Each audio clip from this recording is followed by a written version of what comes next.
FM, Fargo-Moorhead.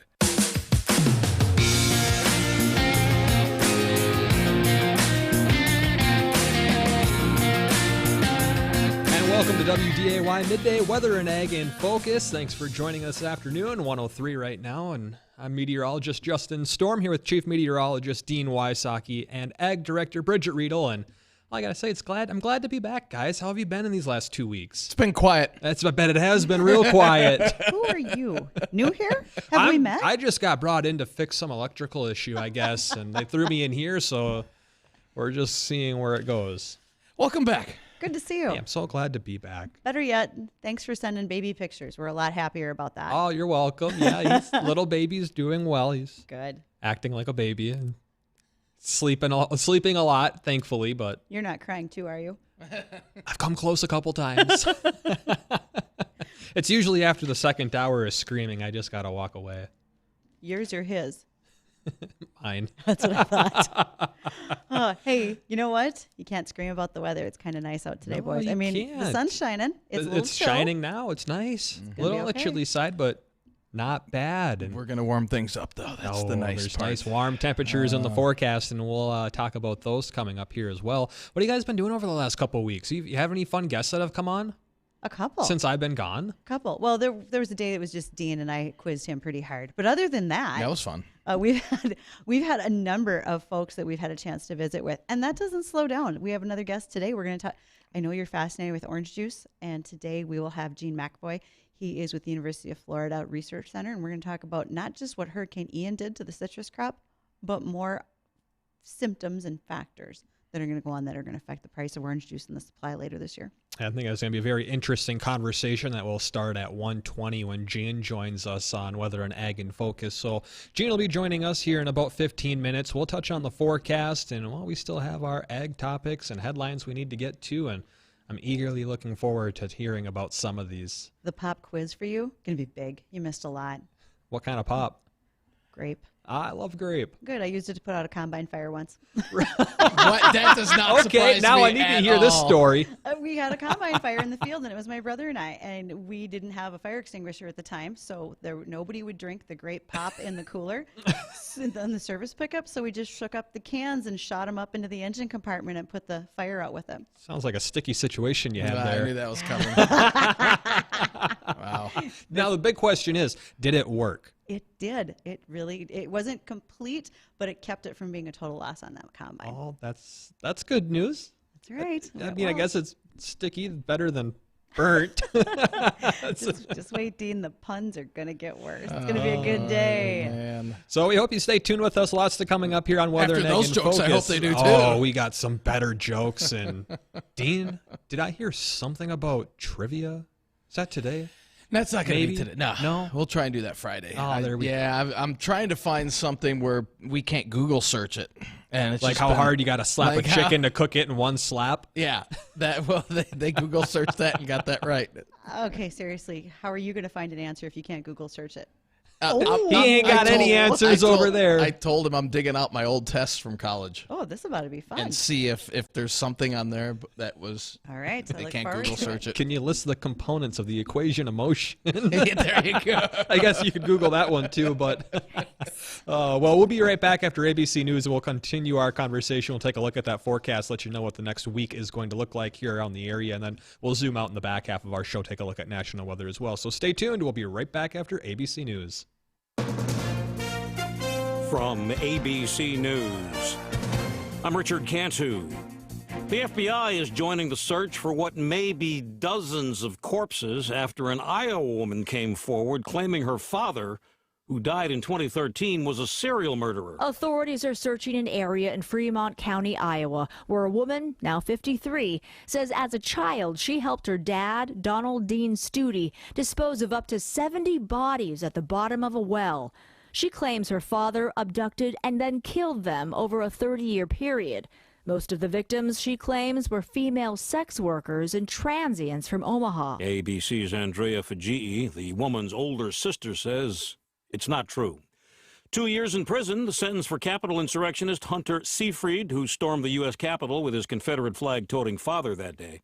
The two men who want to be Pennsylvania's next U.S. Senator debated. Democrat John Fetterman, still recovering from a stroke in May, taking Republican Mehmet Oz to task over senior health care programs. And he would support cutting Medicare. And that's basically John, why do you say that? Oz denied the claim and touted his plan to bolster another program for seniors, Social Security. To make sure that it adequately increases with the higher inflation rates that we have. All in the 1-hour rapid-fire televised debate, courtesy of the network News Nation. Derek Dennis, ABC News, Harrisburg, Pennsylvania. Appeal denied again for Russian-imprisoned American basketballer Brittany Griner. White House spokeswoman Karine Jean-Pierre says the administration continues to work for her release. We are going to continue to make this a priority and get Brittany Griner home as soon as possible, and also get Paul Whelan home. A proposed prisoner swap still on the table. Clorox is recalling Pine Sol brand all-purpose cleaners that may be contaminated with bacteria that can cause serious illness in people with compromised immune systems. This recall does not cover the iconic original pine-scented Pine Sol. You're listening to ABC News. Do you know what people see when they Google you? Search engines don't always get it right, and when they're wrong, it's your reputation on the line. So what do you do when you don't agree with your search results? Call Reputation Defender at 800-401-6681. Reputation Defender by Norton is one of the most trusted names in online reputation repair. We have over a decade of experience in fixing people's search results, and we can help you too. Using cutting-edge approaches, Reputation Defender pushes unflattering information down to lower pages of your search results, where few people ever look. We also promote the good stuff so that it rises to the top, letting you put your best foot forward. Your good name is too valuable to leave to the whims of a Google algorithm. You owe it to yourself to take control with Reputation Defender. Visit www.reputationdefender.com or call 800-401-6681 for free advice on your situation. 800-401-6681. That's 800-401-6681. The North Dakota Crop Improvement and Seed Association is proud to be a partner of NDSU Bison Athletics. We're passionate about cultivating careers for the future of agriculture. We support the College of Agriculture, Food Systems, and Natural Resources at NDSU and its efforts to grow the farmers of tomorrow across the Midwest. We are enhancing North Dakota agriculture through the production, promotion, and distribution of pure seed. Learn more about North Dakota Crop Improvement and our mission at ndcropimprovement.com. We've done it again. NK Seeds is still the fastest growing seed brand. NK outperformed the competition, and we have the numbers to prove it. Across 3 trials in North Dakota, NK06D9E3 out-yielded Asgrow products by an average 3.1 bushel per acre advantage. Bushels don't lie. Get more local yield results at nkseeds.com/harvest.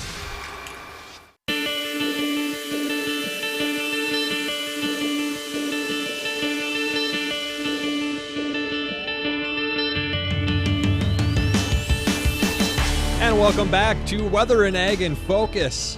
111 right now, 43 chilly degrees outside here in Fargo. South wind at 6 miles an hour. And I want to thank you for joining us today. If you'd like to join in on our conversation at any point in time, ask those questions or ag or weather-related topics, give us a call at 701-293-9000, or you can always email us during or after the show to weatherorag@flagfamily.com. You're listening to us on WDAY Radio. You can also be watching us on YouTube or Facebook. Weather and Ag in Focus. Also, we stream live on Acres TV, a streaming service provided by Hefty Seed Company. Now, like I said, it's a little chilly outside, but we have some nicer weather that's going to be working its way into the area. And for the most part, the wind doesn't seem to be too bad outside of a couple days outside this next 7 that will be coming through. So I think most people are going to be enjoying this forecast. Dean, what kind of weather are we looking at the rest of today and this week coming up? Yeah, we've got some pretty decent weather on tap for today. I mean, all in all, anytime you can get light winds around here, even if it's cool, that's tolerable. And we'll have light winds for the rest of the day out of the south, under 10 miles an hour for the most part. And temperatures should come close to 50. Areas that see more sunshine make it into the lower 50s. And then tomorrow, a few more clouds around as the system passes to our south. Could give us a little bit of sprinkle activity, just enough to, if you wash the vehicle, it'll leave the spots on it. That's about it. And then warmer weather, albeit windy, come into the area as we head into Friday. with highs into the 60s. We'll stay in the 60s, it looks like, through the upcoming weekend and into Halloween. Looks like a great Halloween forecast for the kids if they're out and about. You know, I think we made a bet about 2 or 3 weeks ago, and I put it down. I put the sticky note down on. We were predicting temperatures for Halloween on, what was it, the 5th of October? We were, and I referenced that sticky note several times in your absence. I know I lost.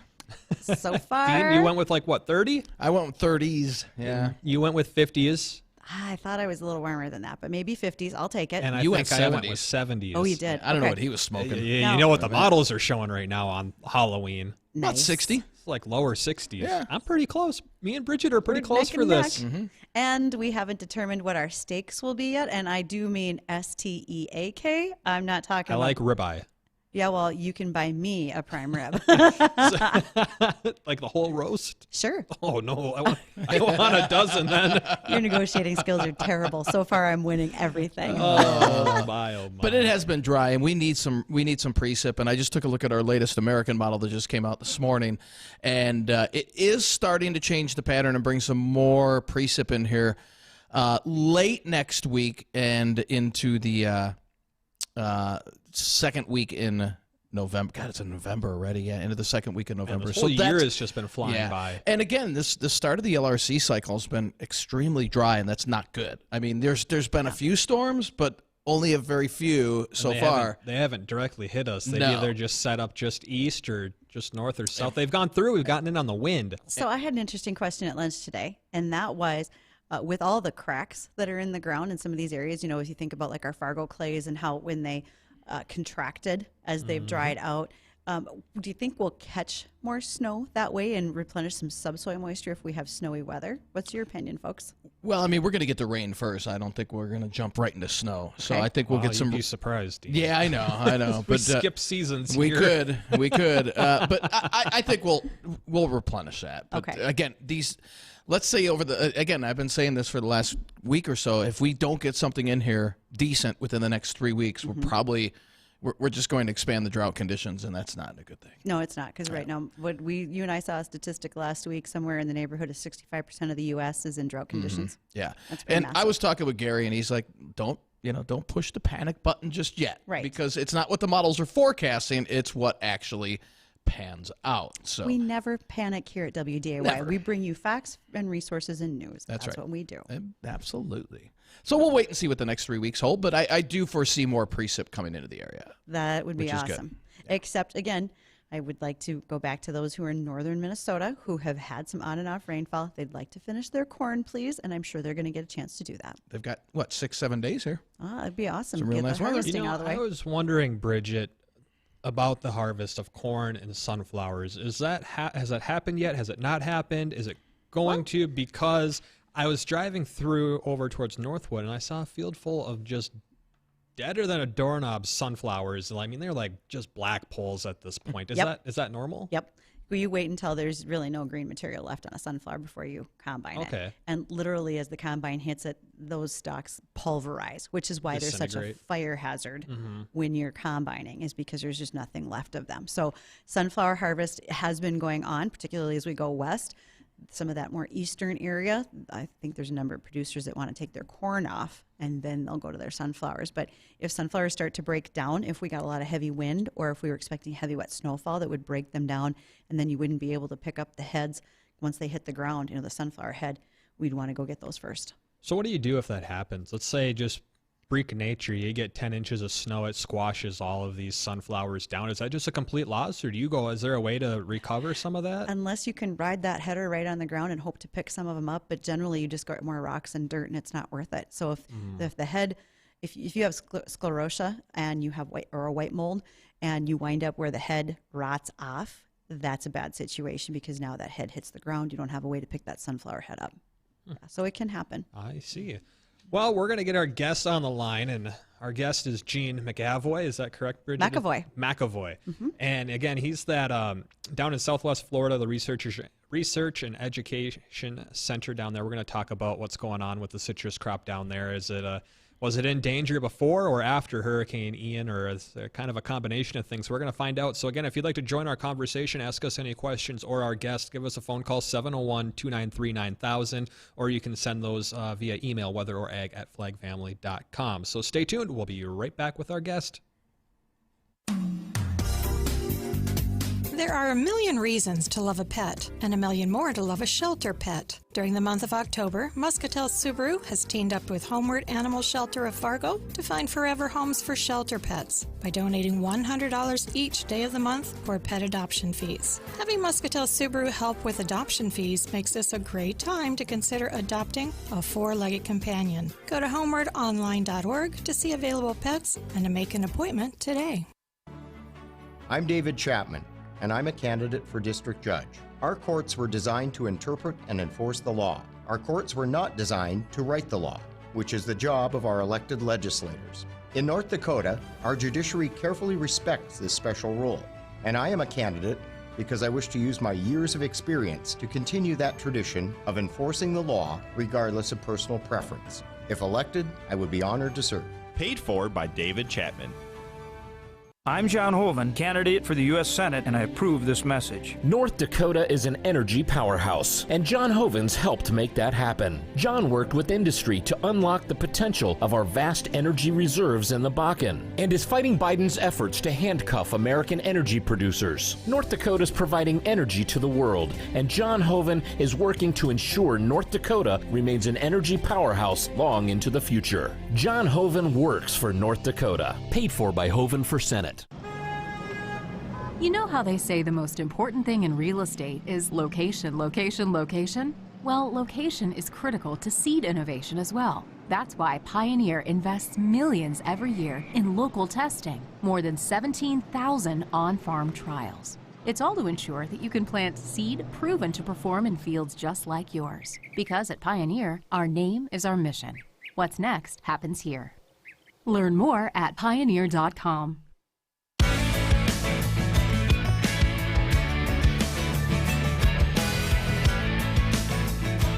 And welcome to WDAY Weather and Ag in Focus. I'm Bridgette, Readel Ag Director, along with Chief Meteorologist Dean Wysocki, and the return debut of, there you go, get it, Dean, Meteorologist extraordinaire Justin Storm is back. So It's been a long break. Michael, why don't you pop up one of the pictures real quick for our online viewers of Justin and his little baby? Got a new boy. Sterling. There That's we go. strong. That's a strong name. I can't believe you didn't go with Thunderstorm, as I We suggested. thought about it. We were thinking about Thunder it. would be good. He's lying to make me feel good. We were thinking about throwing it in the middle name. Right. So again, thank you for joining us today. If you have questions as our afternoon progresses, you can reach us at 701-293-9000. Our emails are weather or ag in focus. And today we have the pleasure of a guest joining us. His name is Gene McAvoy. He is with the University of Florida, Southwest Florida Research and Education Center. Gene, we've had an opportunity to visit with Jeb Smith, who is the president of Florida Farm Bureau, earlier this week, and we talked about the state of the citrus crop after Hurricane Ian, but there's more to it than just what Ian brought to the citrus crop in Florida. Is that correct? Gene, are you there? Hope we didn't lose him. I think Jacob's trying to find him. Jacob's bringing him on. Yeah. So but again, that's some of the things we want to ask about is if we had a situation happen. Ian brought a situation to Florida, but there's some other things that are happening there as well. They have been dealing with citrus greening, which is a disease causing some immaturity in the oranges and grapefruits. And then additionally, they have had a concern with citrus psyllid, which is a bug. You know, we had talked about that a couple of months ago, and it was something that was brand new to me. And now looky here we are, and we're talking about this being impactful on the citrus crop now. Absolutely. And as soon as Gene's able to join us, we'll have an expert who can talk about some of that and, his background. And looking at Gene's resume, he has extensive work and research in citrus in the state of Florida. So we're kind of looking forward to hearing what he has to share. And we'll get a chance to do that here in just a little bit. Now, to recap what we talked about on Monday with Jeb Smith, who again was the president of Florida Farm Bureau, Jeb mentioned that it's not just the citrus crop that's been affected in Florida, but things that we might not have occur to us on a daily basis, such as beekeeping. Cut foliage, which is a lot of the greenery that you would find in fresh flower bouquets, but even their livestock industry, because I had a story not that long ago about a dairy down there who lost 250 head of dairy cows, and they were also having a lot of structural loss. As long as the power would stay on, they were able to keep milking. But when you have injured dairy cows, now you have to face things like pneumonia down the road, also tetanus, which affects humans as well as it can affect those dairy animals. So when we think about the weather situation, it's not just what it can do to a crop, but we have to think about all those other things that are out there too. And the stress, like you said, the stress on them too. The stress, that right? Production goes down. And you think about what can be maybe dislocated is maybe not the right word, but let's say you have a flock or a herd, a flock of sheep or a small herd, and if they get dispersed in the storm, now you got to go find your missing animals. That's not easy to do. We have ranchers doing that in snowstorms. Imagine after a hurricane how you go track down your missing cows. That would be tough. Luck. That would be difficult, to say the least. So we'll keep working here to make sure that we get Gene back again. Our guest today will be Dr. Gene McAvoy, who is with the University of Florida. All right, what you want to go to break, Jacob, real quick while we try and get Gene on the phone? Yeah, why don't we take a quick break? We're going to try and get our guests back on the phone. Don't go anywhere. We'll be right back. Fair Meadow Nursing Home in Fertile, Minnesota is expanding their team and are looking for you. If you are looking for a great career in nursing as a CNA, LPN, RN, PTA, TMA, or universal worker, check out their new wage scale, shift differential pay, benefits, and free premium for single health plan for 30-plus hours a week. Flexible schedule, great retirement, and more. Be a part of their dynamic interdisciplinary team environment. Apply in person or visit their Facebook page at Fair Meadow Nursing Home and Assisted Living, Fertile, MN. Do you know what people see when they Google you? Search engines don't always get it right. And when they're wrong, it's your reputation on the line. So what do you do when you don't agree with your search results? Call Reputation Defender at 800-401-6681. Reputation Defender by Norton is one of the most trusted names in online reputation repair. We have over a decade of experience in fixing people's search results, and we can help you too. Using cutting-edge approaches, Reputation Defender pushes unflattering information down to lower pages of your search results, where few people ever look.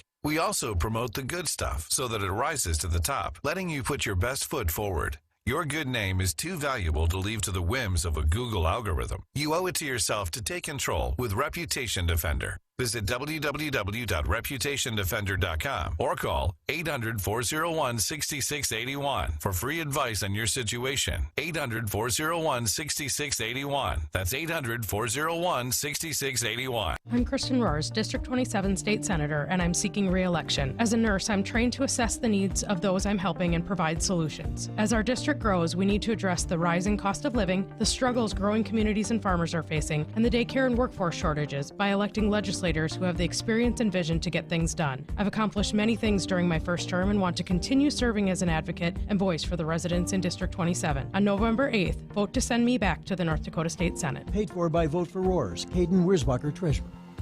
It's the first unlimited full-service and exterior works wash club at Don's Car Washes. You can have the best of both worlds with unlimited interior and exterior washes at the Don's on 13th Avenue and unlimited exterior washes at the Don's on 52nd Avenue. Truly unlimited washes for only $49.99 per month. Join Don's Unlimited Wash Club. Exterior unlimited washes starting as low as $19.99 per month. It's never been easier to put a smile on your car at Don's Car Washes.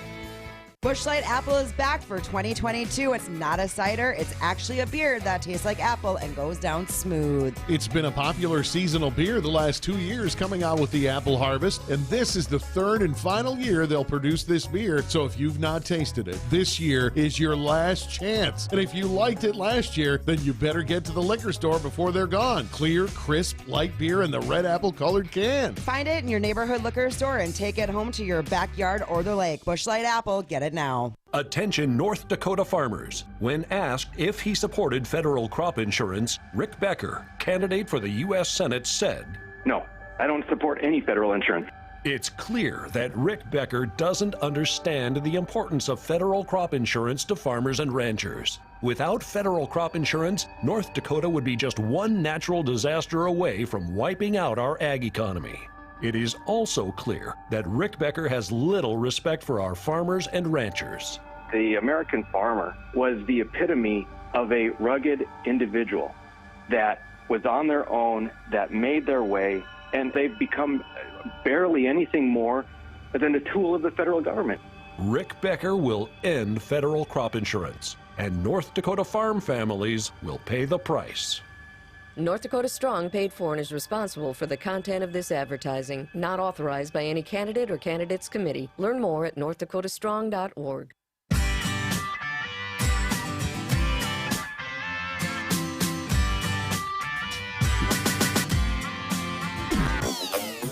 And welcome back to Weather and Ag in Focus. I'm meteorologist Justin Storm here with Chief Meteorologist Dean Wysocki and the one and only amazing, very talented Ag Director Bridgette Readel.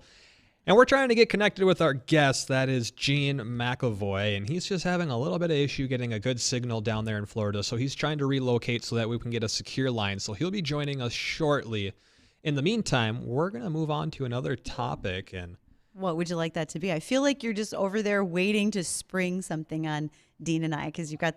I got that little excited look, yeah, and I got that. So happy to be back. Like, I don't need yeah, he's gonna do something. Watch out, he's got that look in his eye again. I've seen it. All right, what do you got? Let's do the old wives' tales on weather. Okay, so and I would love to hear, because a lot of farmers have their own way to forecast the weather. Like if there's dew on the grass, it'll rain in 6 months or something like that. Yeah. The woolly worm, give us a call and let us know if you've heard or follow any of these wives' tales, or maybe if they're ones that we haven't heard of. Give us a call, 701-293-9000. Jump on here and share it with us. Okay, now we all heard about the woolly worm. So that's a caterpillar, you guys. Yeah. Worms aren't They're woolly. Black and kind of a brownish, black and brown, reddish brown in color. And according to folklore, the more black you see on these caterpillars, the harsher the winter will be. I did see one this fall. It was all black. Really? And you saw one. That was more orange. Okay. He was about 50-50. I mean, I didn't stop him to measure or anything like that. You didn't ask him? I did not ask him his opinion. Okay. I was kind of out walking and just chose to walk on. Now, I've never heard of this one. Again, these are old wives' tales on how to predict the upcoming winter. Pig spleen predicting. First of all, wait, what? I didn't get enough time in biology to identify a pig spleen, much less to figure out how to predict the weather with it. All right, let's hear it. What is this? People believe you can get an accurate 6-month forecast. Better than the LRC? I doubt that. From examining the spleen of a pig, they learned that the pig spleen prognostication method from this farmer in Saskatchewan. I wonder if it has anything to do with Quick Dick McDick here. Let's see here. Gus would butcher a hog, and part of his belief is in using every possible part of the animal. He's explained the spleen to forecast the upcoming. He used the spleen to forecast the upcoming 6 months. It's divided into 6 sections representing the coming 6 months, and changes in thickness forecast changes in weather. Okay. I don't know if I'm buying that. I don't know if we have enough in the budget to buy a pig and a spleen.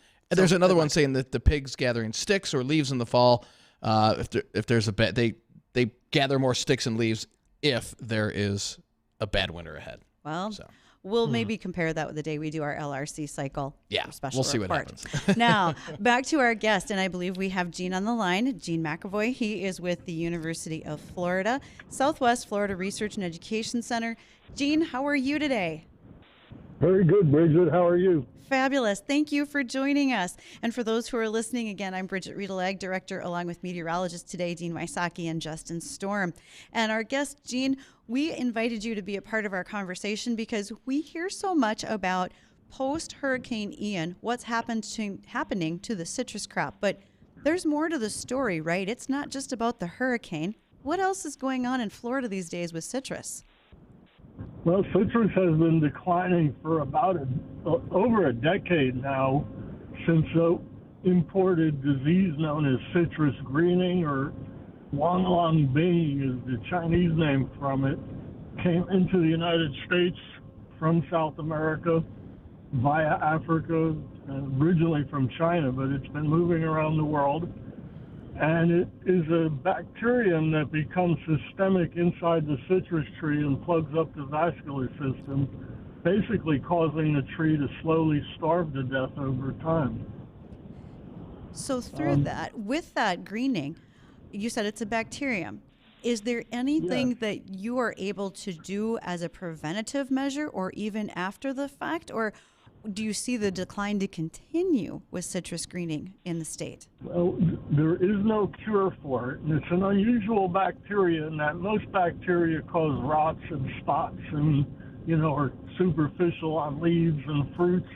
This bacteria actually gets inside the tree and plugs up the vascular system.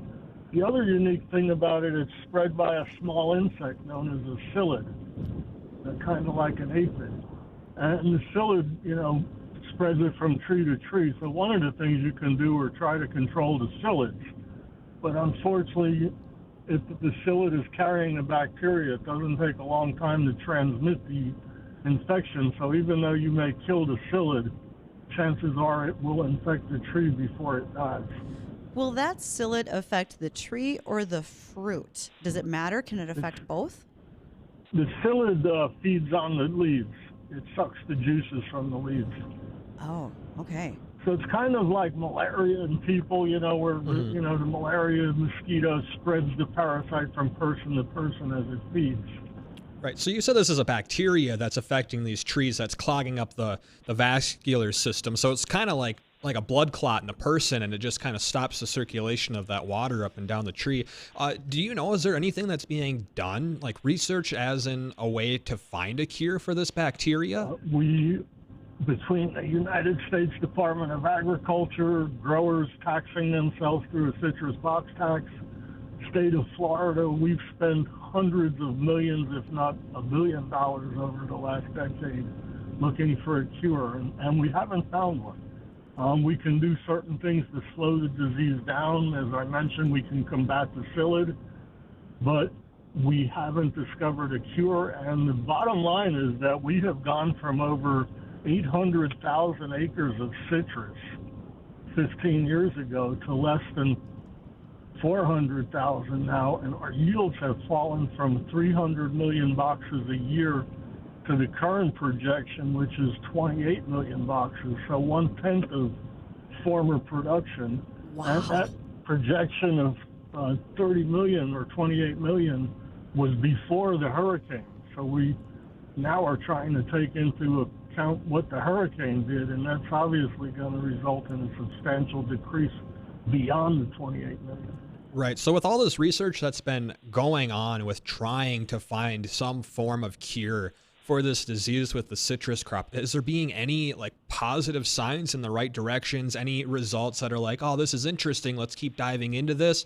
And then I got a follow-up question after that. Sure. Yeah, we've had some positive, we've learned a lot about the disease, and the bacterium is unusual in that it cannot be cultured in vitro, so meaning that it's very difficult to work on in a lab, unlike other diseases that, agricultural science research. We do know how it works. As I mentioned, it plugs up the vascular system, so we know that by foliar feeding the trees, we can circumvent that blockage in the vascular system and keep the trees healthier than they would be if they were not foliar fed. There are certain materials such as salicylic acid that helps combat the bacteria. We just got a label this year for injecting trees with oxytetracycline, an antibiotic, and it remains to see how effective that'll be. It seems to be effective in the short run, but not really the long run. The long run is a concern. Many times in the past when we've used antibiotics on bacterial diseases in agriculture, sooner or later they become resistant. Right. Mm-hmm. Well, it sounds like you're just strapping these trees up on life support, more or less, put the IVs and the ventilators on them and hope that they kick back. Have you has there been any look at, or I don't even know if it's possible, is can you do some sort of variety where you're breeding a resistance to this into the citrus crops? And if that's possible, I mean, what's the lifespan on one of these trees? Like what, I mean, obviously our crops up here, we can get a new generation of crops once or twice a year for breeding different traits into them. How many years goes into this before you get a new generation? Slower. Yeah, it's a little slower on a perennial tree crop, and there's a lot of work going on in that area. Scientists are canvassing existing groves. There are a few trees that seem to be tolerant of the disease in badly diseased groves, so they're trying to, work that in and see if they can develop resistant varieties or tolerant varieties. Looking at rootstocks, all citrus is grafted on rootstocks, so they're looking at some of the citrus relatives that are used as rootstocks as possible mechanisms to impart tolerance or resistance. And there has been some initial results in that area. They've come up with what they call a trisomatic rootstock, which is a combination of several rootstock varieties that seems to help. Looking at GMOs, unfortunately, the industry was kind of reluctant early on because it was felt that the public wouldn't buy GMO orange juice, so that possibility was not looked at very hard for many years, although now I think everybody's to the point where anything that would cure this disease would be very, very welcome. And Gene, you said this came from Africa and also from South America, correct? Well, it originated in China. Okay. That's the original name of the disease is Wang Lang Bing, which means yellow dragon in Chinese, because that's one of the initial symptoms is one of the branches of the tree will get very yellow looking, and that is an indication that the tree's been affected. Well, but it's been working its way around the world over the last couple of decades. Now, since this originated in China, I'm guessing they're having the same problem over there. Have they found any, are they gaining any headway in hopefully finding a cure for this? No, not that we're aware of. And as I say, everybody around the world is looking desperately for a cure. Hundreds of millions, if not billions of dollars have been spent. But it's, having worked in agriculture all my life, this is extremely unusual. Typically the model has been, we have a problem, an insect or a disease, scientists put their, minds at work, and within couple years, a decade or so, we come up with a solution, but this one seems to evade all solutions. And Gene, obviously, with prices are up on everything now, how will this, especially since this is spreading globally, how will this affect citrus prices over the next, not only the next year, but even beyond that?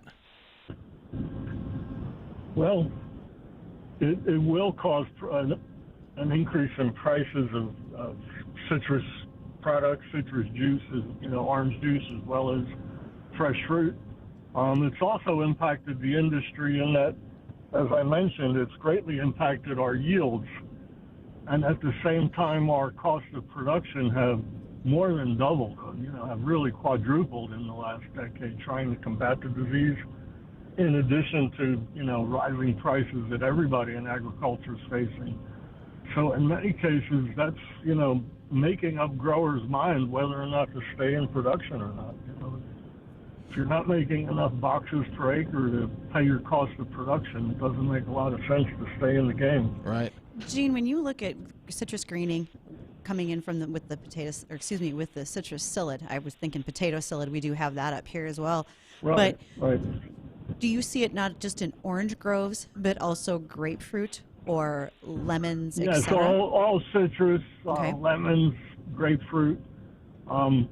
Lemons are a little more tolerant of the disease. They still get it, but it takes a little longer and they stand up a little stronger. Okay. But no, it affects all citrus.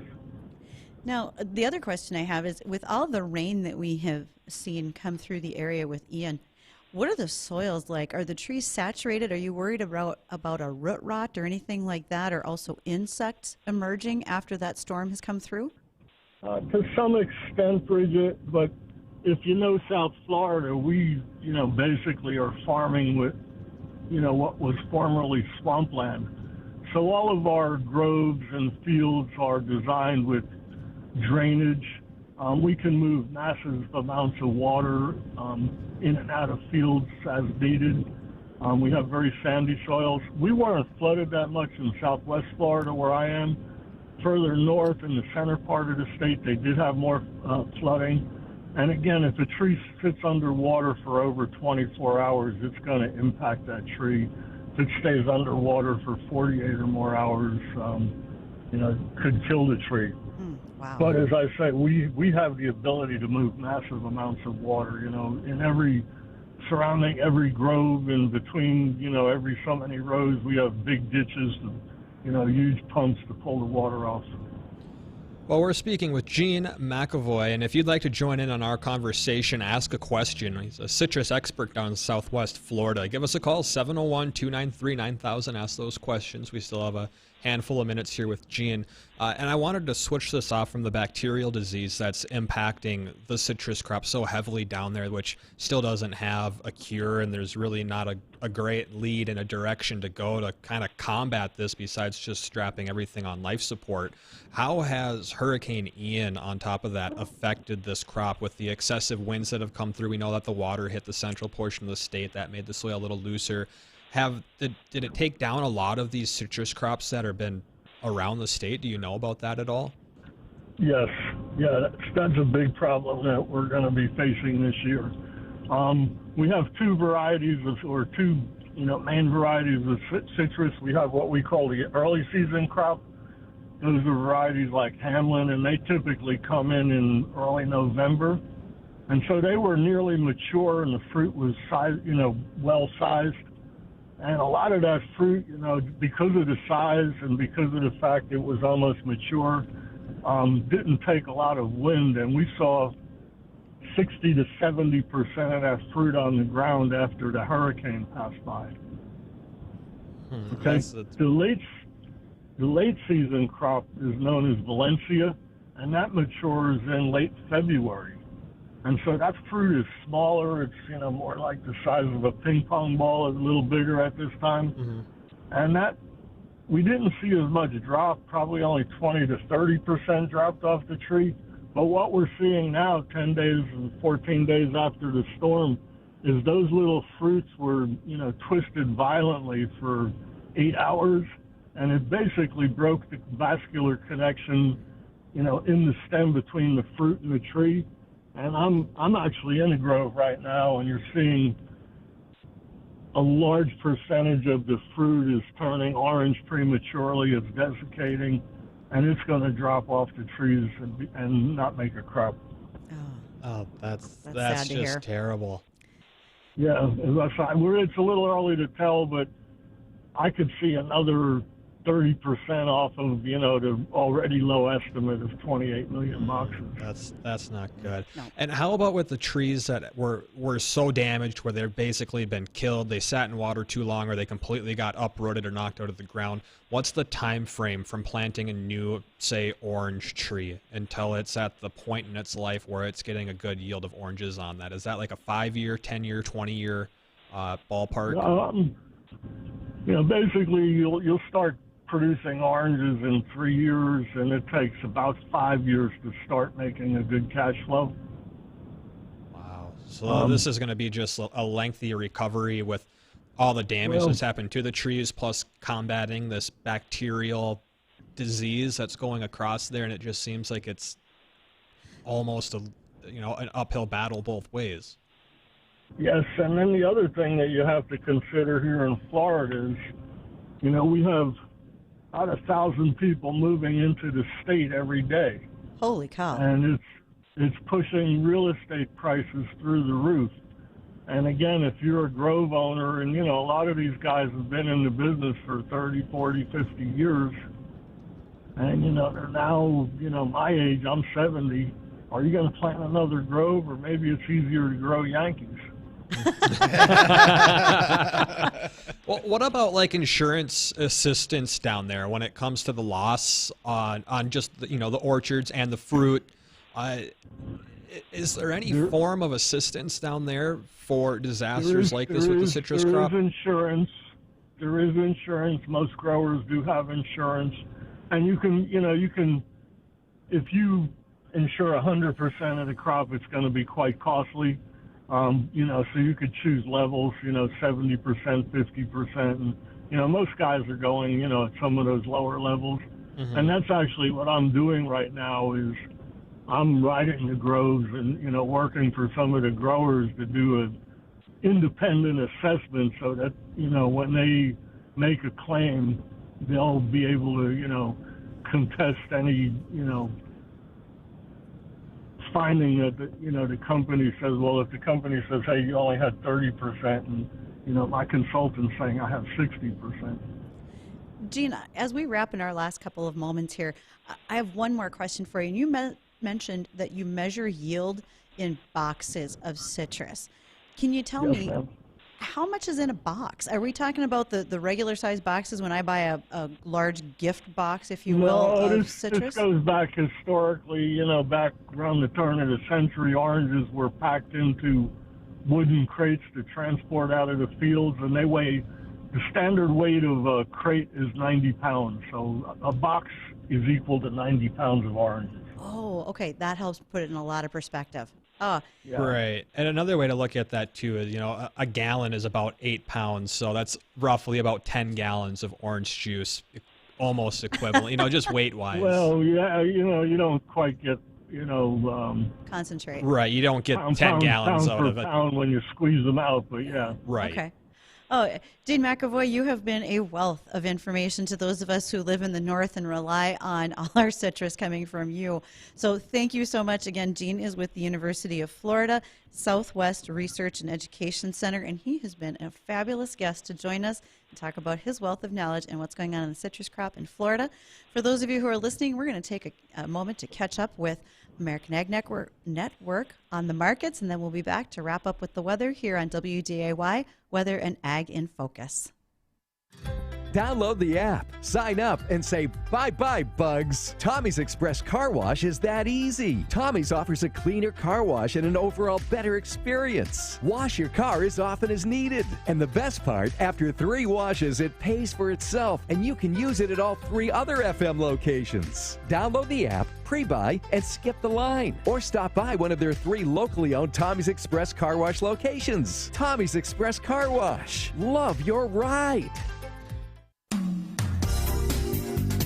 There are a million reasons to love a pet, and a million more to love a shelter pet. During the month of October, Muscatel Subaru has teamed up with Homeward Animal Shelter of Fargo to find forever homes for shelter pets by donating $100 each day of the month for pet adoption fees. Having Muscatel Subaru help with adoption fees makes this a great time to consider adopting a 4-legged companion. Go to homewardonline.org to see available pets and to make an appointment today. Hey, it's 494 Ronnie from the Jay Thomas Show, and listen, MyPillow is having one of their biggest sales of the year, this time percale sheets. They're available in a variety of colors and sizes and are all on sale. For example, the queen size regular price, $89.98, now only $39.98 with your promo code WDAY. Order now because when they're gone, they're gone. The percale sheets are breathable and have a cool, crisp feel. These come with a 10-year warranty. Nobody else gives you that. And a 60-day money-back guarantee. Don't miss out on this incredible offer. There is a limited supply. So order now. Go to MyPillow.com, click on the radio listener square, and use promo code WDAY. You will also get deep discounts on all MyPillow products. Call 800-875-0644 and use promo code WDAY or go to MyPillow.com. That's MyPillow.com. Using promo code WDAY. Another quiet day in grain and livestock trade. This is the American Ag Network of Jesse Allen with this closing market update. Well, the dollar index trading more than 400 basis points below Friday's high as sellers piled on the charts, posting sell signals this week. It's removed some of the headwinds that have haunted the commodity sector. The VIX going below 28 for the first time in over a month, also easing back on those headwinds. But the commodity markets really couldn't sustain any upward momentum, at least in grains and livestock on the day on Wednesday amid the dollar pullback. Crude oil took advantage, but that was really about it. Wheat took advantage a little bit, but the charts there still looking weak after prices broke through support earlier this week. Corn was really either side of unchanged on the day. Bean oil was strong. That supported soybeans for most of the session before we saw appeared some late profit taking maybe in soybeans. Bean oil backing off a little bit. Livestock trade relatively mixed on the day. Overall, grains and livestock just couldn't take advantage of the break in the dollar. Final numbers on Wednesday. December corn down 1 1/4, $6.85. March corn down 1 3/4 at $6.90.5. November soybeans quarter penny lower, $13.81 3/4. January beans up 3/4, $13.93. December bean meal down $6.90 a ton, $408.70. Bean oil December up 114 points, $73.42. Chicago wheat December 5 3/4 higher, $8.40.5. March up 5 1/4, $8.59.5. Kansas City wheat December up 6 1/4, $9.40 3/4. Spring wheat for December, that was up 1 1/2, $9.53 3/4. March spring wheat up 1 and $9.61. Lean hogs December up 5, $88.50. February up 32 at 91 even. Feeder cattle for October down 17, $176.42. November up 90, $178.82. Live cattle October down 22, $151.45. December live cattle 27 higher, $153.57. This is the American Ag Network.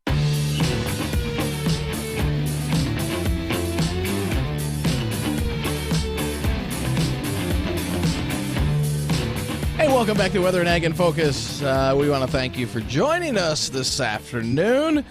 And, boy, I'll tell you what, not great news on the citrus crop. That's man, that did not sound good. Like I said, prices are already high enough. And I didn't realize how much the acreage had dipped when he said that it's been a 50% drop in 15 years for the number of citrus orchards. 800,000 acres down to 400,000 acres. Yeah, that's tremendous. Yeah.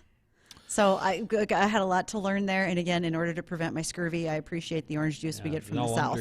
It's been getting a more expensive year after year after year. Well, that's why right there, I had no idea that the acreage has been cut in half. Ah, man. And he made a great point when he said they're losing land to development on a daily basis. Well, they're harvesting Yankees now. That was an interesting comment. Well, let's take a look at the nation as a whole in terms of weather, and then we'll touch on some ag topics real quick here.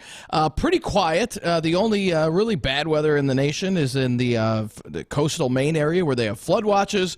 Some winter weather advisories in effect for the mountains of Utah and Colorado. That's good news. They need the moisture. But the rest of the nation, pretty quiet. The southern plains are going to be getting over the next 5 days or so some much-needed precip in some really heavily drought-stricken areas of Oklahoma, Arkansas, and into Texas. So that's great news for the Mississippi River Basin. Other than that, we are starting to see next week, we'll start to see more of an onshore flow onto the Pacific Northwest, and that's going to start carrying some more storm systems into the lower 48, which is what we need. We're great with that. Yeah, we really could use that. So pretty quiet and mild weather throughout much of the country. So not too bad. Don't get your hopes up. It's things are going to change as we head into November. Don't worry, they always do. What's going to change? The winter season is upon us. It's called cold. Oh, no, not the cold. Oh, my. Well, why don't we dive into some ag topics? I know that we got a few here that we wanted to get to, Bridgette. I like it when you just surprise me and bring things up that I never know what's coming. So, got it. What do you got? Well, I'm just going to pick one from like 2 weeks ago, see if you still remember. We'll throw you a curveball. How about that? Sure. What you got? No, let's do with the differences between methane and CO2 and greenhouse gases. Okay, so we're forever going on and on about how it's a bad thing with the greenhouse gas. Mm-hmm. And if I can encourage you to do one thing today, that is to follow Frank Mittenleier with UC Davis. He's probably the only good thing I can talk about out of California most days. And he is the greenhouse gas guru. Like literally, he talks with people in the livestock sector about what it means when folks are saying, well, the general public will say, well, geez, livestock is terrible because of the greenhouse gas emissions. And Dr. Mittenleier will completely defend that and say, no, they're not. But also we got to understand the difference. CO2, carbon dioxide, comes right out of the back of our vehicles. You and I expel it every time we breathe, and we know that that's why places like the Summit Carbon Solutions Pipeline, they want to draw it off ethanol plants and stick it in the ground here in North Dakota, because CO2 lasts for about 1,000 years in the atmosphere as a greenhouse gas. I don't know who was here to measure it 1,000 years ago, but that's the measuring stick. Methane, though, is different. Methane is what we talk about every time livestock belch or They other fart. things, right? That. Cow farts. And that's why lagoons and manure pits in California get tarped, is so that methane gas can be taken off and used to power their dairies, is what they're doing with it. Methane only lasts in the atmosphere for 12 years. So we're not always talking fairly about the two different things. Methane is actually something that will break down much faster, whereas what we're doing with CO2 is vastly different. So I think it's important for us to just remember there's a difference. We can't just lump everything together when we talk about greenhouse gas. Okay. So, and again, I just want to go back to the fact that livestock production is a minor player in what happens versus transportation industry, et cetera. And we're very, very efficient when folks talk about, well, we should just get rid of livestock production. Remember, and Dean and I talked about it earlier in the week. 18% of the globe's beef is produced in the United States with only 6% of the cows. That's how efficient we are. And that's how good our steaks are. When I win mine from Justin because of the weather bet for Halloween. No way. Yep. I got this. Why don't we try and squeak one more in here? Okay, I'm and looking so at these. you're looking at the list. What I want to touch on then, because I'm going to know which one is shorter. There's a new app coming out for it's called Acres, and not what we use for Acres TV where we stream, but Acres is an app where if you as a farmer use a plat book that gives you all of the township, layout of what fields, who are the public owners, all that type of thing. This is now going to be in an app form. It's also going to have other items on there like topographical information, et cetera. And so information is only as good as what's inputted into there. It's going to get better and develop, but instead of buying your plat book from for your counties, you're going to be able to have that plat book electronically now. And it's important to know your townships when you have to report to the Farm Service Agency for federal programs, your insurance agent for crop loss, that type of thing. So this will actually be a handy little thing for farmers. So Nice. there you Sounds go. really handy. Yeah. Well, I think that'll do it for us here on Weather and Ag in Focus. If you missed our conversation today with Gene McAvoy, he's out of Southwest Florida, down at the college down there, Research and Education Center. And we were talking about how Hurricane Ian was affecting the citrus crop, and it wasn't just as simple as the hurricane. There's a lot more going on, and all I can say is it's not good news. You can go back and listen to that conversation on Facebook, on our Facebook page, Weather and Ag in Focus, or our website, WDAYradionow.com. Click on the Show Archives button, so go back and re-listen to that. But we'll be back tomorrow, 1 to 2 o'clock in the afternoon. We hope you join us because we'll have another guest on tomorrow. And NDSU Collegiate Rodeo Club is joining us tomorrow, at least one of their members and their advisor. There we go. Yeah. That'll be very fun. So stay tuned. We'll be back tomorrow, 1 to 2 o'clock in the afternoon. The Jay Thomas Show is next. 970 WDAY AM and 93.